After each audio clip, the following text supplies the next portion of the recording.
battle and urges war against, the first Khalifa, what would you think of him? They would all say he's out of religion. What about the second one? He's out of religion. What about the third one? Out of religion. What about the fourth one? They will keep quiet. Even though they accept Ali ibn Abi Talib to be the fourth Khalifa, they will never ever say this. Why? Because they will have very major companions of the Holy Prophet fighting against Ali ibn Abi Talib. Even though all Muslims have said that he's the fourth Khalifa, he's accepted as the fourth Khalifa, he's the son of the Holy Prophet.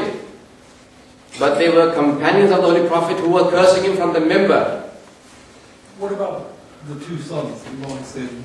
Imam Hassan and Imam Hussein. I mean, hold on a second. Sorry, I take exception to the fact that Muslims would say that the person who was cursed, was it Ali Radiallahu anhu, right, would be somebody that was acceptable to Islam. I find that very personally, I find that offensive. So I'm a bit disturbed to hear you say that. You see, this is the biggest problem, that our brothers are never told the history. It was for more than 70 years in the Islamic State. Every person who had to lead Jummah, even in the city of the Holy Prophet, Medina, they had to curse Ali ibn Abi Talib, otherwise they could not lead the Jummah prayers. It was led by Muawiyah ibn Abi Sufyan, and people like Marwan and Walid led the prayers in Medina, Masjid al-Nabawi, cursing Ali ibn Abi Talib. They had to say that, curse be upon Ali ibn Abi Talib. Otherwise they could not lead. Can you imagine? Look at all the history books. 70 years, for more than 70 years, Muawiyah made everyone continue cursing Ali ibn Abi Talib. Look at the conditions that Imam Hassan puts in his sulh, in his peace treaty with Muawiyah. The first condition he says, I request Muawiyah to stop the cursing of my father Ali ibn Abi Talib. Not a single Sunni historian has mentioned that Ali Hussain ibn Ali did not mention this. Why does he mention this? In the first condition of the peace treaty between Hassan ibn Ali and Muawiyah, he says, stop the cursing of my father. A person comes to Medina, to the city of the Holy Prophet, and he says, Ali's this and Ali's that, and then curse be on Ali. Imam Hassan is standing there watching him, and he says, you seem to be a visitor to Medina. If you need food, then I'll give you food. If you need shelter, you can come to my house. If you need money, then come to me. He says, but people told me that you're son of Ali. Why are you so nice behaved? He says, probably, that's why I asked you, that you don't seem to be a person who lived in Medina. You've probably come from Syria, from Sham, from a place of Muawiyah. That's why you're cursing my father, because you don't know my father. He says, who taught you this? He says, my father, Ali ibn Abi Talib, taught me to be like this. He fell on the floor and he said, I beg you to forgive me. He said, ask Allah to forgive you for cursing Ali ibn Abi Talib. For more than 70 years, why did Umar ibn Abdul Aziz, the last successor of Banu Umayyah, stop the cursing of Ali? When the people mention that these are the things that he did, they always mention that he stopped the cursing of Ali. Go and search all the history books. Al-Bidayat wa Nihaya, Mas'udi, in his Al-Muruj al-Dhahab, Yaqubi, the biggest of the historians of the Sunni brothers. And also they are Sunnis, but we even take them as one of the biggest historians. They've all mentioned that the cursing of Ali continued for more than 70 years in the Islamic State. Brother, I do agree that there was some propaganda at that time. I do agree, obviously as a historian myself, I do understand that there was some sort of individual kind of against Ali.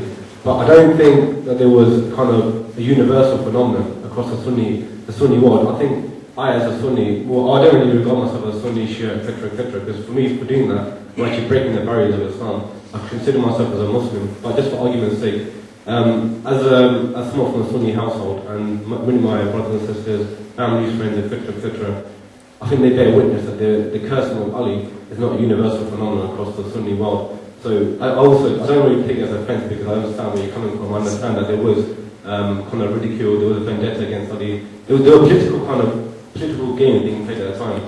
But I think that the divide between Sunni and Shia was... You answered the comment. It was a political game. You know, who would you follow? What do you mean? In this political game, who would you follow? The one who was cursing Ali or Ali ibn Abi Talib? Like I said to you before, there was a lot of propaganda at the time. So on both sides, I'm not saying that, that one my whole point, you have actually just said one sentence and you've just made my point.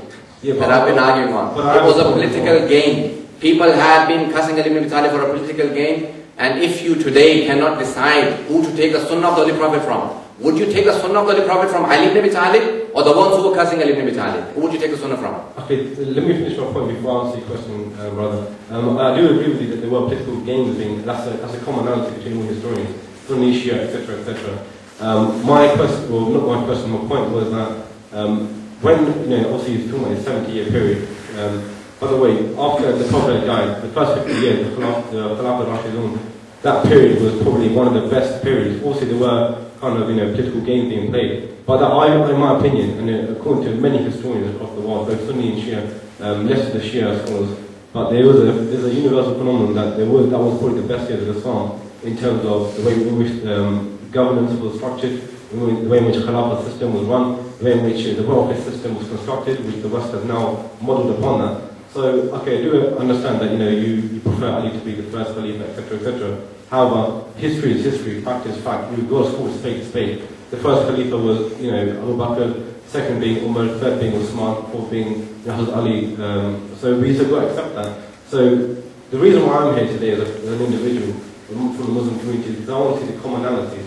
I don't want to go into theocratic debate. I don't want to go into theological debate because we know where we all stand. We all know that the differences. How do we now move on from these differences, and how do we kind of reconcile these differences, brother?